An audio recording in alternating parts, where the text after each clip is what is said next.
மாளிகை. ராஜா எங்க இருப்பாரு? மாளிகையில. அதனால தில்லை என்ன சொல்லும், என்ன சொல்றாங்க? பொன்பிறங்கு மாளிகை, பொன்பிறங்கு மாளிகை. மீண்டும் ஒரு இறந்த திருவிதி புகுந்தார். இப்ப அங்க வீதிக்கு தான் போறாரு, மாளிகைக்கு இன்னும் போல. எங்க போறாரு? திருவி. என்ன விதி? பொறு இறந்தங்கிறார். பொறுமை என்ன அர்த்தம்? ஒப்பற்ற திருவிதி அர்த்தம். இந்த தில்லை திருவீதியிலே அப்பரடிகள் தமது திருவேணியினாலே புரண்டு புரண்டு அங்க பிரதட்சணம் பண்ணியிருக்கிறார். 4 திருவீதிகளிலும். யார்? எம்பிரான் திருநாவுக்கரசர் உருண்டு உருண்டு வந்திருக்காருமா. அவ்வளவு பெரிய சிறப்பு. எது? தில்லை திருவீதி. திருவீதியுமாங்க. சிவமே சிவத்தன்மை நிறைஞ்சது. ஒத்திக்கணும். போன எச்சிட்டு போகக்கூடாது.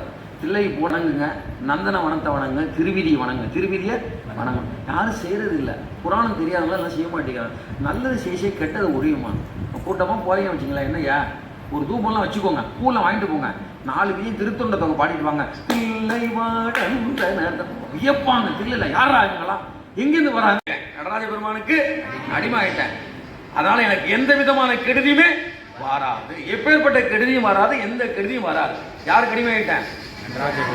அல்லல் என் செய்யும், அறிவினை என் செய்யும், தொல்லை பல்வினை தொந்தம் தான் என் செய்யும். தில்லை வானகர் சிற்றம்பலவனாருக்கு எல்லை இல்லதோர் அடிமை பூண்டேனுக்கே. நான் உத்தராஜம் பூண்டிருக்கேன், திருநீர் பூண்டிருக்கேன், நாவில 5 எழுத்து பூண்டிருக்கேன்.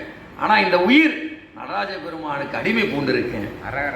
இவ்வளவு அற்புதமா இருக்கு பார்த்தீங்களா? நடராஜ பெருமானுக்கு அடிமை கொடுத்துருக்கேன். இப்போ தெரிஞ்சுக்கணும். அவர் இருந்தா நீங்க எங்கேயும் அடிமையா இருக்க வேண்டாம், எங்கேயும் கை கட்டி இருக்க வேண்டாம், யார்ட்டையும் கையெழுந்த வேண்டாம். யார்கிட்ட அடிமையா இருந்தா? நடராஜ பெருமான். நடமே புரியும் சேவடையார் நம்மை உடையார். சொல்லுங்க. நடமே புரியும் சேவடியார், நடமே புரியும் சேவடியார் நம்மை உடையார். சொல்லுங்க. உடையார்னா எஜமான் அர்த்தம். உடையார்னா எஜமான். சரியா?